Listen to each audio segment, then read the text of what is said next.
It's Gandhiji's principle. We've said two of his. Be the change that you want to see in the world. You only have a right to the work and not to the fruits thereof. The third one is his principle of Anantodaya, which is when you have to take, now this is to the powerful people, whether they are government policy makers or they are business leaders, when you have to take a difficult decision, there's a dilemma there, think of how your decision will improve the life of the poorest person that is around you, that you can see. So that becomes the test of whether you're taking a good decision. It comes to, again, I don't do it for myself. Now in business also you'll say, I'm not doing it for myself, I'm doing it for my shareholders. Sure. That's not it. It's for doing it for the most deprived person. They're most deprived of power and voice. This is the democracy problem. Our democracies have got so corrupted by money being able to fund people who want to use even social media. So money in different ways determines, the amount of money you have determines who will win a democratic election. So the person who doesn't have any money to use the same, you have to be communicating. How will people hear your message, for example? You have to develop ideas that are properly researched to give to the policymaker. But if you don't have money to fund a think tank, then how are you going to be getting the ideas up there? So money has started to, much more than before. Let's corrupt democracy completely.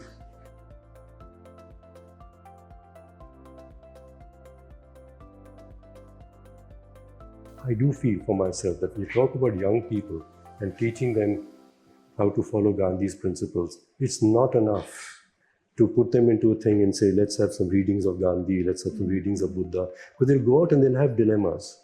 And when they go, I've got good friends here, you know, Anil Sachdev of Soil, the School of Inspired Leadership, great man. He's got this dilemma. He runs a business school. The people students who come, very good values, and they train them further to build those values, but they go to teach them management. What management? What is required to be taught so that they can join Tata Consulting Services or Unilever or the companies that they so join. And what are they expected to do there? What principles are they expected to apply to their work there? So there is this dilemma. Now he has it, but I want to do good by producing leaders. Now he's going one step beyond just taking them into retreats. He's taking them into teaching them something, but then they have to succeed in that world. So what is the search he's going to leave them with? And that's what I say to him. I said, Anil, they should be repeatedly reminded they're going to face this dilemma. Yes. They're going to face this dilemma. And when they leave, they should be once again said, bless you going out, but we are here for you as friends or coaches. We may not even have the answer, but we would be here to share your dilemma with you. So that is the circle of mentors that you need to build for these young people. So it's a journey of learning. It doesn't finish at the retreat at all. It goes through all these classrooms and teaching, the formal knowledge, but doesn't finish there at all. It must go on for a young person particularly to keep asking this question and be supported to find its answer. In some ways, I was lucky that, you know, the atmosphere around me, and I joined Tata's, where, like I might say, J.R.D. Tata said this, that when he was faced with a big dilemma and a problem, he said, if I have to take a decision which is a good dilemma like Arjun in the battle, what should I do? He said, I asked myself, what will be good for Tatas and what will be good for India? And if there is a confusion about, you know, it's good for India but not good for Tatas, I'll do what is good for India. Wow. And he said, and it turns out good for Tatas in the long run. And he also said, and if it doesn't, does it matter? This was, I thought, put into such beautiful J.R.D. Tata. Ratan would never say this. J.R.D. Tata. So that was it. There was a time then when socialist ideas, and that's why Ratan couldn't say it, because J.R.D. was at the time where the business leaders were being asked to question, what are you doing for the country? And the Tata's tradition was that by the time Ratan Tata came to be the chair, it was globalization, we had liberalized. So now he had to ensure that his company survived. So yes, of course, his values might have been this, but the behavior of the companies has become very capitalist also. It has to be.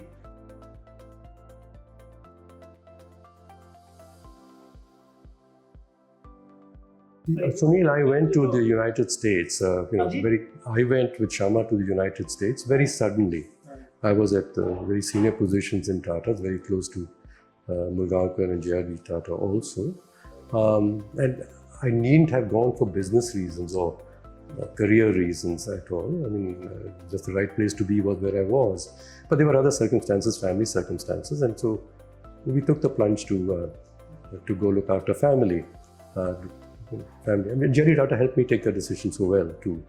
And when I arrived in America, it was talking of the 1980s, at the end of the 80s, a very different culture to our socialist culture. No, our socialist culture of India, and you can imagine that was, America has always been the height of individualist capitalism, and there it was. So I joined a consulting company, fortunately, a good, kind, compassionate consulting company. Jerry Tata recommended I join them that I might feel better rather than McKinsey, who wanted me to join them. He says, you learn more because they're more scientifically oriented and they're good values. He worked with them before. Now this company is, just to complete the story, you see, it's a trust owned by MIT. It was founded in the late 1800s when MIT found that its scientists were producing things, but businesses weren't able to take advantage of the ideas to produce good things for people. So they wanted to have a consulting to develop applications with the industry, try to do it with industry. So that's the history of Arthur D. Little. It's a wonderful company. It's a wonderful company. Okay, so I joined them. Now their values, because it's owned by a trust, they're not partners making money through bonuses for themselves. They were salaries, and you made a contribution to the company's work and business and results of your clients. So you got some increase in your salary, and titles hardly mattered. And that was it. So in this company, I arrived there. But it's good values, but it's an American company. So I get there, the salary they gave me then was $100,000 a year, which wasn't very high, but for American, people now earn at that time, of course. I mean, for me, I said, gosh, imagine I was earning here, we were earning a total of 10,000 rupees per month in India. So that was the highest salary that directors of a good public sector, public company would be allowed to earn. But we lived immensely well. Compared to others, we felt so good that's why we felt, my goodness, where have we arrived in life? There it was $100,000, and one realized that it isn't very much. Because people had 3 cars younger than me. Yes, it isn't very much. They were my colleagues who were consultants too, and 20 years younger than me, with 3 different cars, one for the weekend, one this, lived in big houses, and we had rented a 2-bedroom apartment because we had no savings and we couldn't put it down or anything. Couldn't buy our own car, bought a second-hand car. So we lived. But I was consulting with these younger people, and they noticed that when I went to a client, especially a senior person, I was able to get that person to talk about what really mattered to that person. What's the person trying to do and why? Just listening and inquiring. And so one made, they said, please come, help us. And all the assignments that I was getting was large scale, what you call transformation assignments. I want to engage my whole company to make it a different company, the workers, the managers. So they were huge consulting assignments. So my company thought I was, my goodness, really good and better than them all. Then this young fellow one day at lunch in the cafe, he asked me, who used to work for me. He said, can I ask you, Arun, first name of course, can I ask you a personal question? I said, yeah, of course. He said, if you're so good, how come you're not rich? You see, if you're rich, you must be good. Wow. There's a connection. So this is, I'm saying, the effect. So I was in BCG, but very aware, you see, because of I was 45 already, Gandhiji was already there, to say, now I'm being challenged, that I deserve more money. Yeah? And why shouldn't I get it? So you can begin to see. Yeah? Okay. So what is the fruit I'm working for now? Maybe more money here. And it does change you. But then there's a sense of fairness and unfairness in the system. Why is it that I'm being paid less? Now, I have to change the rules of the system or the criteria to value people like me more and value other people less. If I try to change the criteria, do you think the people who are valued for other things are going to, and they're the present powerful people, are going to allow the criteria to be changed? No, they're not. So I'm living with that question. wasn't solved there.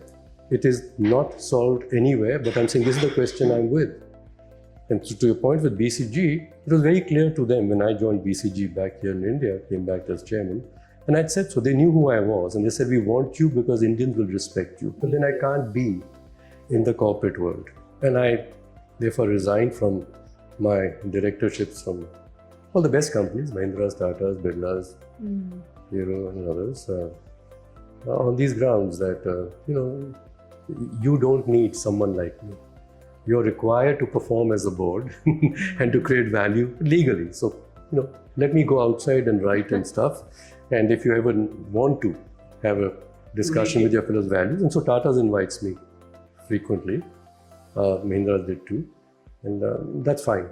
In fact, I was asked to give this G.R.D. Tata oratorium on ethics in business a few days ago in Jamshedpur. And I was so pleased to say what I'd learned from G.R.D. Tata. And they, of course, made me, it came on naturally about Gandhiji and the conflicts between capitalism values, or capitalism as Gandhiji understood it, and the way capitalism is being practiced.